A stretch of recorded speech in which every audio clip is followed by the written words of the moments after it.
for the coaches or for the people from the industry, they will know that, but still. Yeah.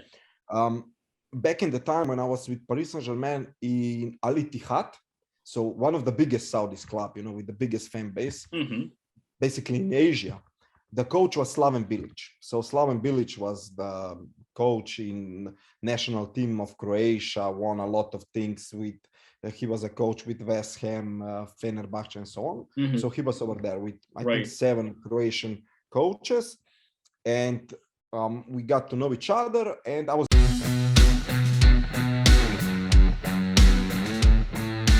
Hey everyone, and welcome back to the Sporting Level podcast. And today I'm here with Klemen. And Klemen, how are you? How's life these days? Thank you, Ole, for hosting me. I'm super excited to talk with you. And in my side, everything is great, like always. So hopefully you're also doing well. Glad to hear it, and it's a pleasure having you part of the podcast. I think it's going to be really interesting for people to know a little bit more about your background. Blocsport.One, a lot of cool stuff that you've been up to throughout your journey so far, and I think a lot is going to come as well. But I think we're just gonna take it to the beginning, and just give us the insights on how your journey in the sport industry began. Take us back. Okay.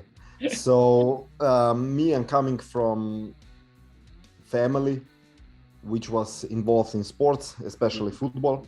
We're coming from a really small town in Slovenia called Naklo.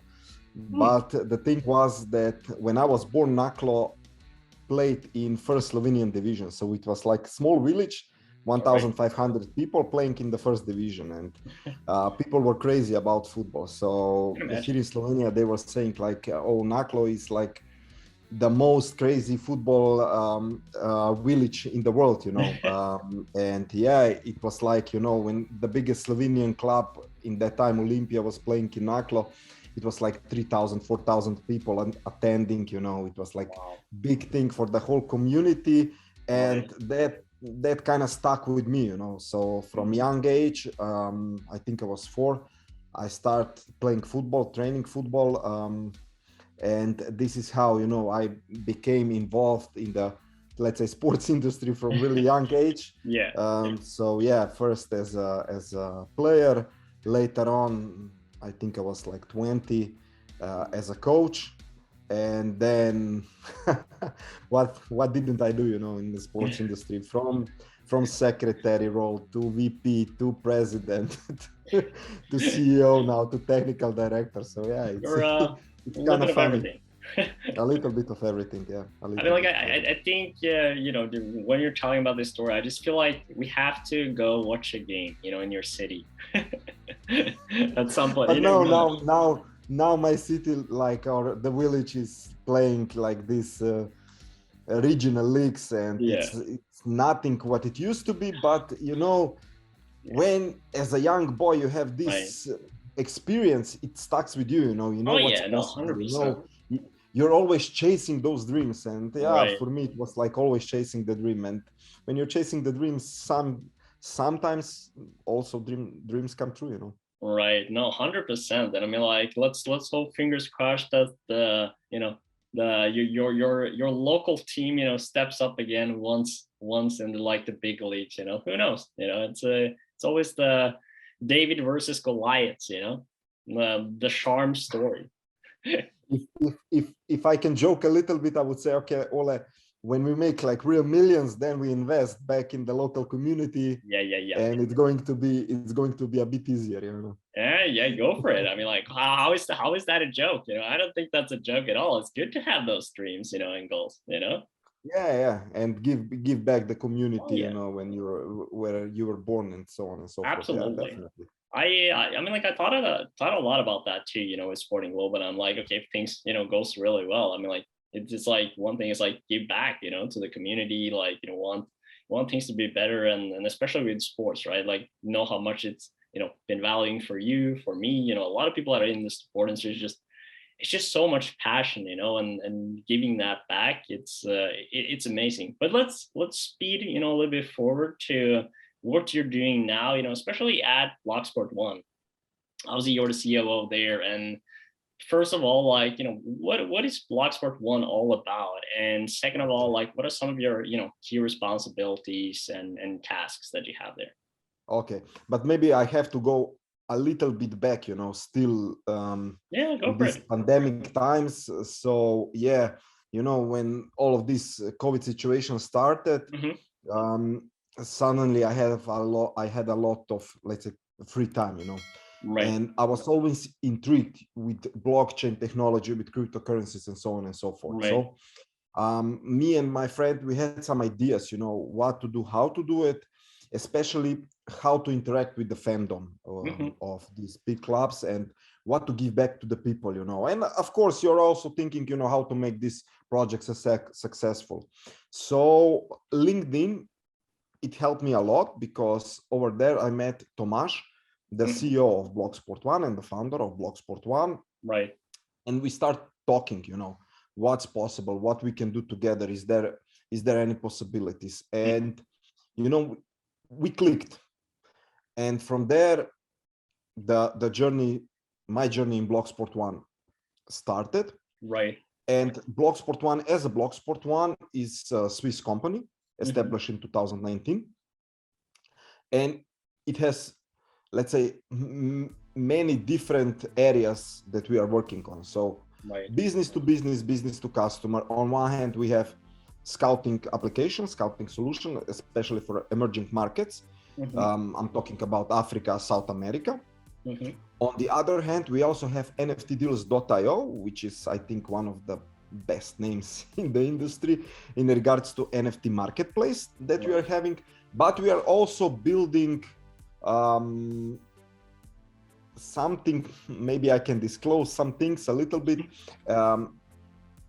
athlete accelerator with a Genesis token for the athletes. It's something that we just won an award with GSIC, Global Sports Center in Madrid, Innovation Center in Madrid. Yeah, and this is something that we are going to develop along the way, but it will take some time, it will take some effort.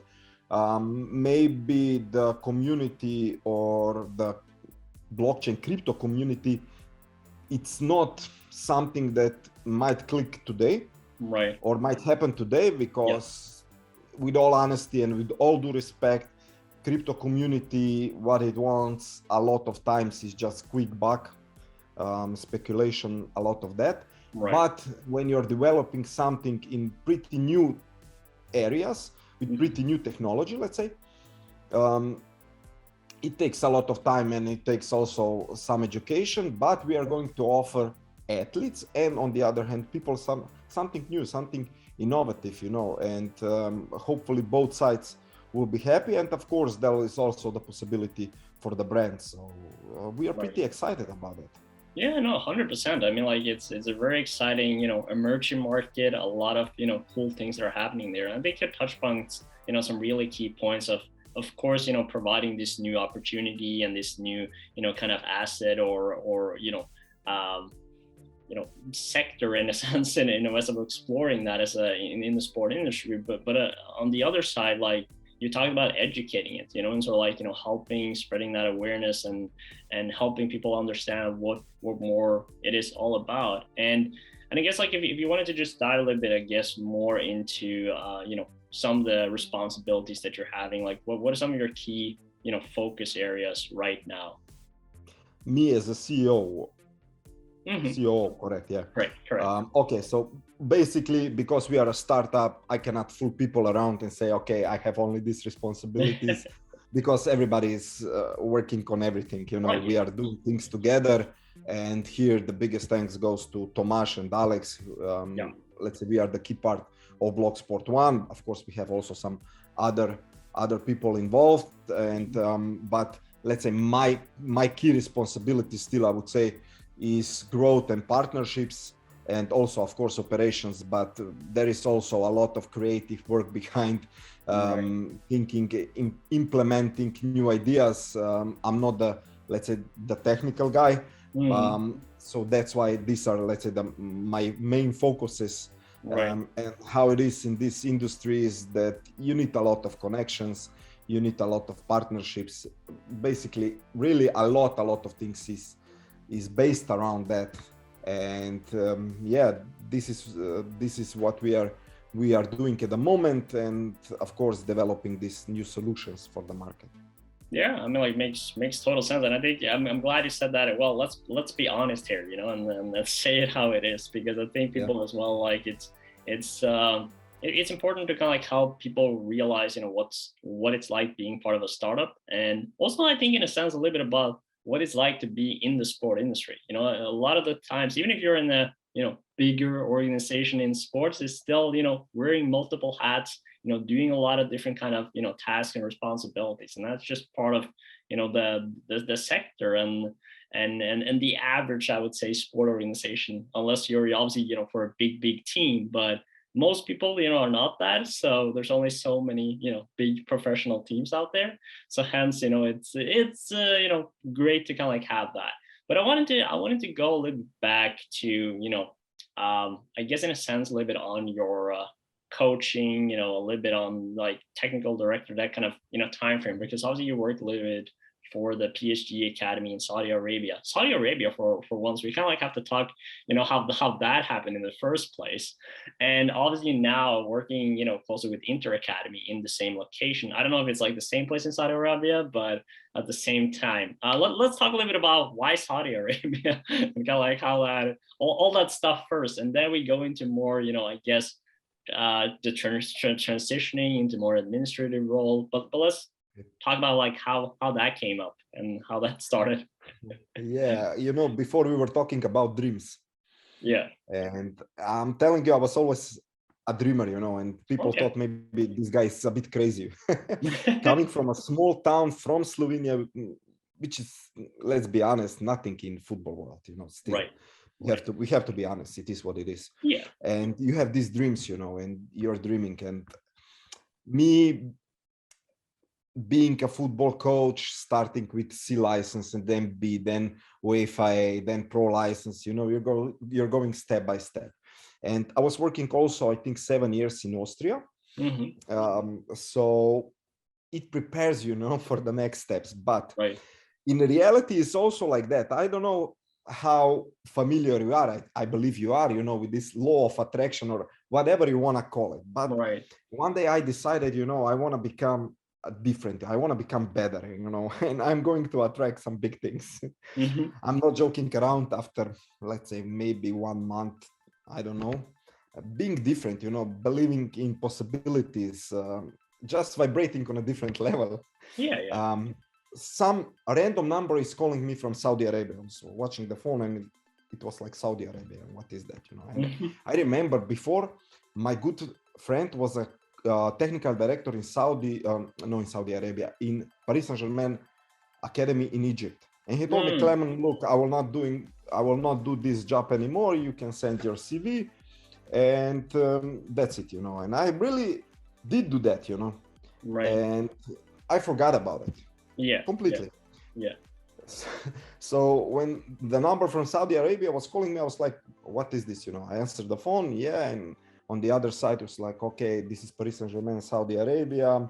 We are looking for a technical director, and our friends at Academy in Egypt gave us your CV, and your CV looks impressive. We would like to talk about it. So that's how Paris Saint-Germain technical director role came about, And then, of course, it was like Paris Saint-Germain. Okay, cool, nice opportunity. Let's go for it. What I can lose. I can go on a plane and go back to Slovenia any day, basically. So it was nothing. And they also told me, okay, we are looking for head coach also. If you can bring a head coach, it would be also nice. And of course, I did that. My friend came with me, one of the best coaches that I know, Narsei Mubi, and we went to Saudi Arabia. And man, I have so many stories about Saudi Arabia and people and football over there. It's a game changer, You really learn a lot. And that's how Paris Saint-Germain and Saudi Arabia came along. It was like, okay, let's just go for it, whatever happens, happens. But then so many good things happened, and so Right. many new connections, networking happened. Right. It's something that definitely I would do again and again and again. Mm. But okay, but I mean, like, we have to talk about some of these stories, though. I mean, like, there's no way around it. You already teased it up, you know. So now you have to like bring it Yeah. up. We need to hear some of those stories. That's just how it is. But man, those stories are like a little bit on the edge, you know. Yeah, I mean, like, well, you take the ones that are, you know, I mean, like, I guess No, one of those here but is, okay, I can talk about it, you know, because it's sporting world, and I yeah, think people, it's okay for people to know, you know, what you're oh, yeah, dealing with and where of you are, course. you know. Yeah, I will not say any names, but no, still, no, you know, when you're in this world, you're coming to Saudi Arabia, you don't know, you know, what's right, going to happen, how it's yeah, going to yeah, be.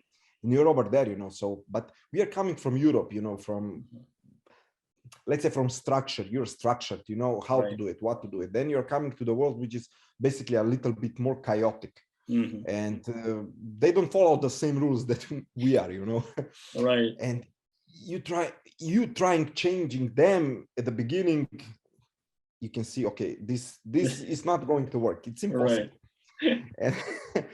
And then realizing, you know, that the guy who was holding the license in Saudi Arabia was not paying Paris Saint-Germain, and you're on the brink to lose the license. And you know, yeah, going over there as technical director, okay, you're thinking I'm responsible for the field, you know, what's happening on the right, field with coaches, with everything. Okay. right, And then you have two possibilities. Either you take over everything or you go home. right, And we decided in that case that we are going to do everything. right, And we started with coaching courses, with many more activities, so that the people can be paid, you know. Our people in the academy can be paid, because right, the owner was not the most trustworthy guy and the most honest guy.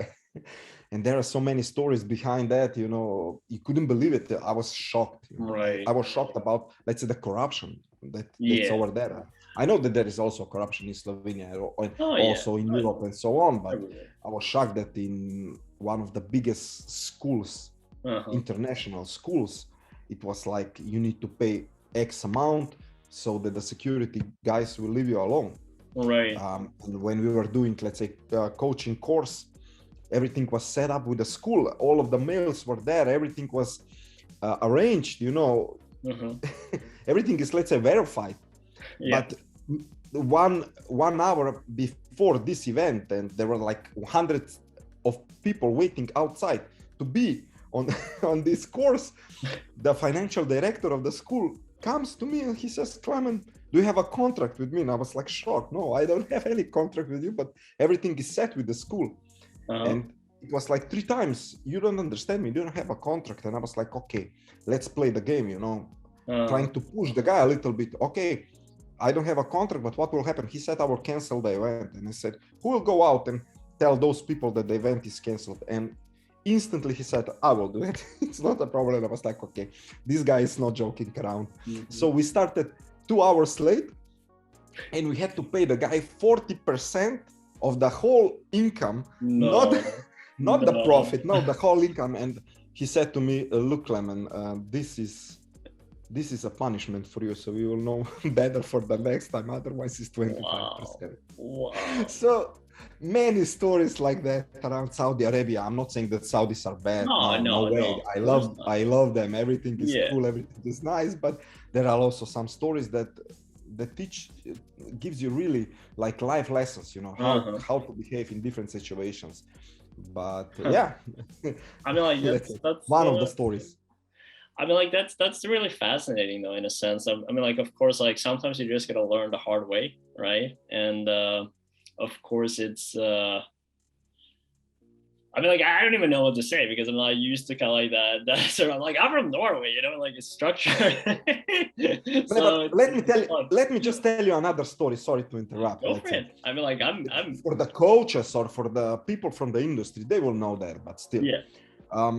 Back in the time when I was with Paris Saint-Germain in Al Ittihad, so one of the biggest Saudis club, you know, with the biggest fan base, basically in Asia, The coach was Slaven Bilic. So Slaven Bilic was the coach in national team of Croatia, won a lot of things with, he was a coach with West Ham, Fenerbahce and so on. Mm-hmm. So he was over there with, I Right. think, 7 Croatian coaches. And we got to know each other, and I was doing my pro license, and I needed to do like 7 days with a big club. And I went over there and we discussed, okay, I will be with Al Ittihad for 7 days. Mm-hmm. Everything was set up. Right. And me and my head coach, we were watching the training, you know, and before the training, the president came, everybody was greeting each other, you know, kissing each other, like everything is super cool. Right. So everything was set up. The next day, the very next day, Slaven Bilic was fired. The very next day. So, you know, you always need to have this distance, you know, between right. the president and so on, because you never know what's happening behind. So it was a lesson also for me, you know, okay, everybody can be so friendly and so nice, but next day you're gone. All right.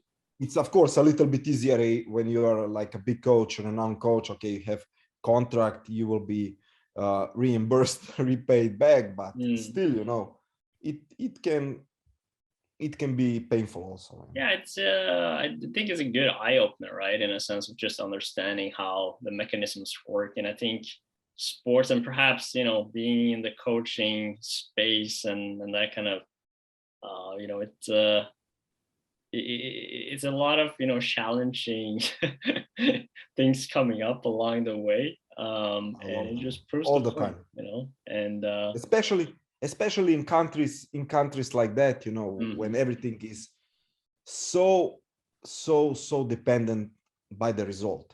Right. For me, it was crazy in Saudi Arabia. I was telling on those courses for coaches, why are you so intrigued with the result with, let's say, under 8, under 9, under 10?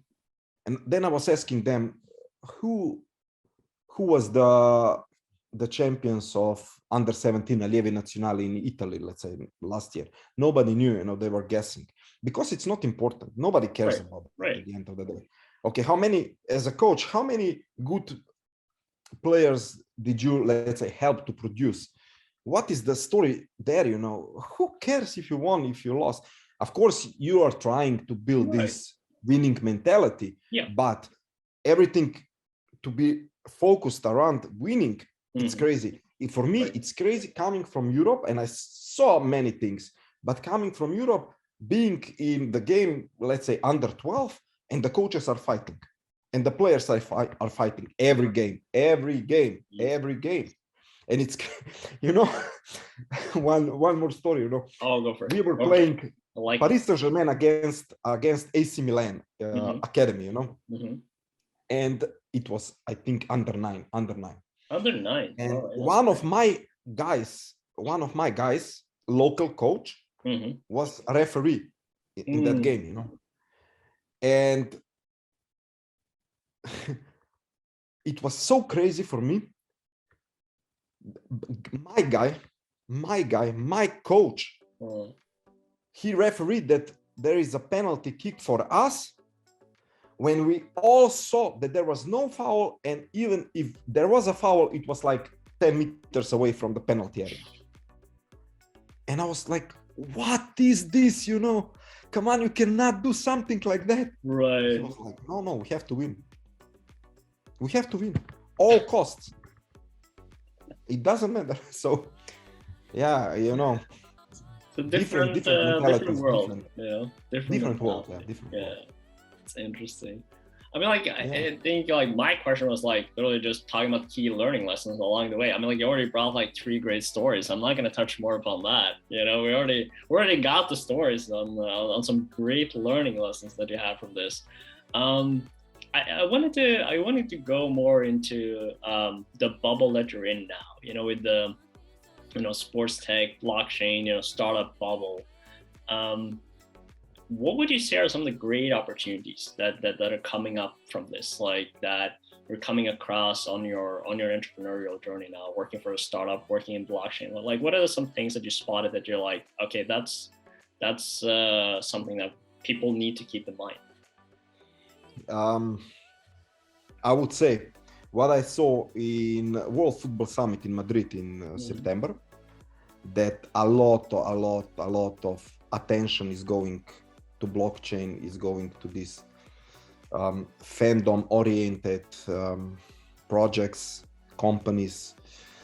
I was surprised that I would say more than 50%, I would even say 70% of the whole panels over there were talking about how to engage fandom, how to attract even more fandom into the game, and how to somehow incentivize them, you know. All right. And let's say with Socios, with Sorare, with some other Vapor Labs, you can see where the trend is going.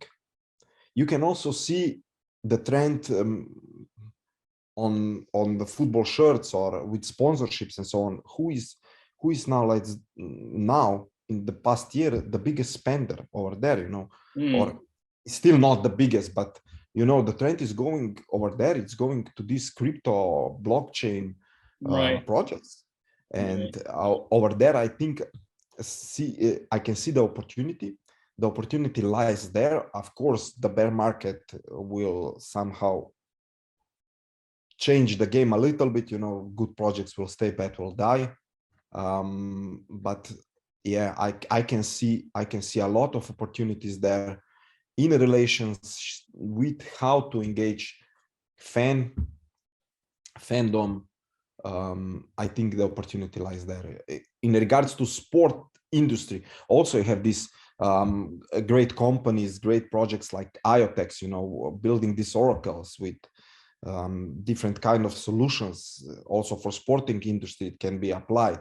It's an amazing things that are happening, but we are, I think, in so early stage of this development and also adoption of everything that we are just starting. There is no mass adoption yet, but I think it's going to happen along the way. Yeah, I think obviously that's one of the challenges in sports too. Is like, you know, on the business side, sometimes it takes a little bit time, you know, especially like, you know, on the administrative side of things, and all these integrations. But I think it's, you know, as you were talking about, like it's about spotting those trends and also not just utilize it for the purpose of attractiveness, but for the purpose of, does it create value in, you know, the organization or the sector that you're in, right? And that I think is, you know, one of the key challenges that the industry is facing, in a sense, because you want to be part of it, but then you maybe like don't have the facilities, you know, to do it yet. And that's also like a valid point, right? Because I mean, like we seen like even now, like talking about you know, the metaverse, right? And like this kind of like hot topic. And then like if you don't have a proper social media strategy yet, then how are you going to expect to get results in the metaverse, for instance? So it's like some barriers and steps has to be taken before you jump, you know, to the sky or to the moon, you know? Yeah, but on the other hand, there is also so much pace around this area, this crypto area, blockchain, metaverse, whatever you want to call it. Everything is changing in such a pace that it's crazy, you know. 100%. Yesterday, I don't know, Twitter ads were working fine, you know. This was like the best option for you today. Okay, now Discord. Today is Discord, or it's Instagram. It's changing so rapidly, you know. 100%. And you're always trying to catch the moment or to be even, you know, the trendsetter, but you never know. You never know. What was working yesterday, it might not work today or tomorrow. No, of course, you always have to. This is also the challenge, but it's also an exciting thing, you know. Yeah. And it is the opportunity, you know, it's sort of like a double-edged sword in a sense. And I think that leads me a little bit to, you know, the question that I have, in terms of like some tips, you know, that you want to provide for some students, you know, that are, you know, looking for a career now, you know, in the sports tech industry. what are some key areas that they should keep an eye on? Like, what are some things that, like, what are some tips that you would provide them? I know you have, coaching background as well, but looking at a little bit, I guess, from just your overall story, your overall kind of like background and tips and what you learned along the way, like, what are some things that these students and young professionals should keep in mind? Yeah. What I would say, first things first, have a goal or have a dream and follow it. I didn't mention, now that I'm involved with Inter, working with Inter. 97 is the year that Ronaldo came to Inter. And I fell in love with the club. I was in love with Ronaldo, and then that's why I fell in love with the club. Right. And let's say 22, 23 years later, I started working with Inter, and working with let's say your childhood love club, whatever. It's again, follow the dreams. Right. Never be like afraid to follow this journey of yours. On the other hand, be persistent. Nothing comes easily. Today we are so intrigued with this instant success, and this guy did that, and I don't know, he traded some cryptocurrency and make millions. Yeah, okay, but if you are not prepared, you will also lose millions along the way. This is just how it is. Yeah. And people are, they are also asking me, how it is. Like, I would also love to work with Inter or with Paris Saint-Germain or with Blocsport or whatever, but they don't see the journey behind, They don't see that I was sleeping in the car in Austria, don't have enough money to go back home, home and back and so on. Right. And I was sleeping in the car, and I was sleeping in the tent. I can write books about, how many stories I have with that kind of situations, but people don't see that. And when you're in the situation, you're like struggling, but you are persistent, you're fighting for something. And at the end of the day, you reap the reward. It is like that always on every area. So be patient and just do the steps, that needs to be done, and trust yourself and trust the guidance from, I don't know, whoever you want to call it, God or universe, whatever. Right. But I would also say where I see the opportunities in sport tech world, I would say a lot is going to analytics, especially football. I can see, it's developing so rapidly, and there is not a lot of knowledge still about the analytics, and here I can see some opportunities. And also what I was referring before, with this fandom and sportTech, and with some solutions how to attract fans, young generations, because of this attention span that it's like really going down and down and down. You need to find some new solutions for them. I would say, and also I would say learn how to code. Learn how to code, because let's refer back to you. We are looking for, let's say, full stack developers, and it's not easy to find them good ones. And here I would also like to give kudos to you, to your platform. What you guys are doing, it's amazing. It's so simple to use, and it's so effective. And I believe you're going to do an amazing job in this industry, helping people, helping young students, helping clubs, helping organizations. It's crazy how good you structure the things, and I would like to encourage everybody to join your project, and to trust the journey that you are in, because it's, for me, super cool. And kudos, guys, to you. Well, we appreciate that, Klemen. I was not expecting that kind of. No, come on, it's the truth, You showed me everything, and it's really amazing, and we are really looking forward to working with you guys. And hopefully we are all going to grow, in our areas, and helping each other. It's, at the end of the day, kindness wins over everything, and let's be empathetic. Let's help each other out. Absolutely. I support that 100%. And I think, one of the key advice that people need to take from this is essentially what you were talking about, just kind of like, the reality of what it takes, to follow your dreams. And of course, like, it's a lot of hard work and a lot of people want that, overnight success, and everyone just sees that, and they kind of like just realize, oh yeah, I mean, like you work for, Inter Academy, it must have been easy, right? Like you just got that right by yourself. And it takes time, and people need to realize that things takes time, and it's a lot of stories, a lot of lessons along the way. I mean, like I'm sure we can have like, I think we maybe have to do like another podcast at some point, just like the craziest stories you have or something. Love to. But yeah. No, but just one remark, of course, everybody they can see, my, I don't know, Instagram post, me being in VIP section in Milano, let's say, and then they are thinking, oh, it's about glitter and everything is fine and dandy, but I'm not shooting pictures or videos when I'm struggling, and you will know best, how it is with business. It's right.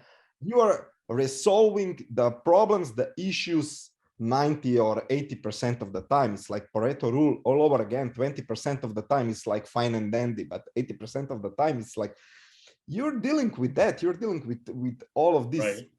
Let's say, crap.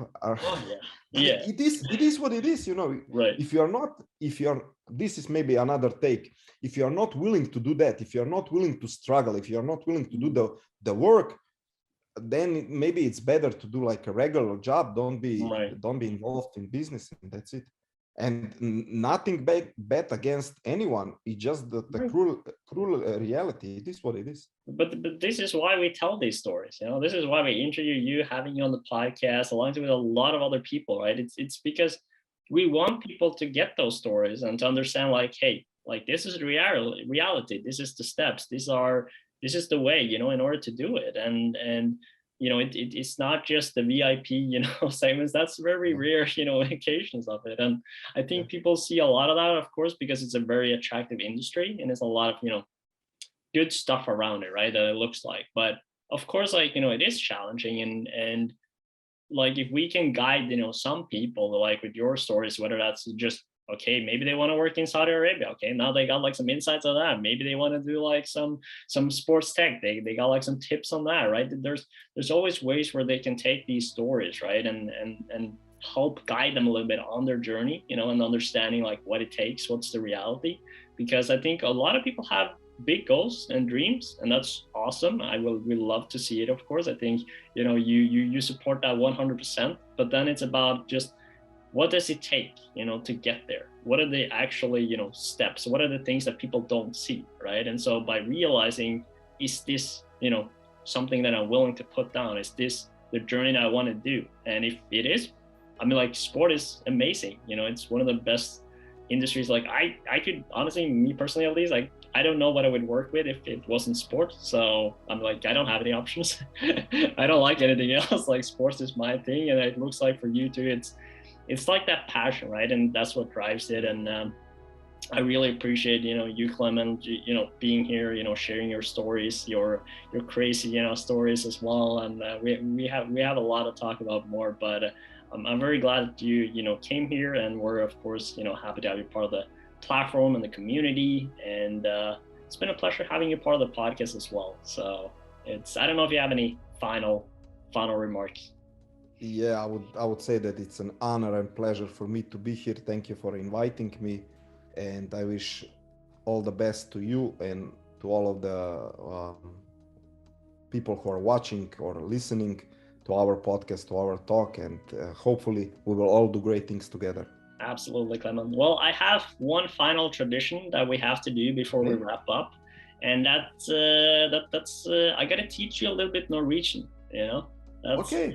Yeah. Looking forward. All right. So with every video we do, we always finish with "Vi snakkes," which means "see you later" in Norwegian. So that's what you have to say. Vi snakkes. Vi snakkes. Yes. Vi snakkes. There you go. Well done. Vi snakkes. Yeah, perfect. Now you know Norwegian too. Thank you very much. Next time I'll teach you some Slovenian language. Sounds good, Klemen. All right. Thank you so much. Have a great day. Thank you. Take care. Bye-bye.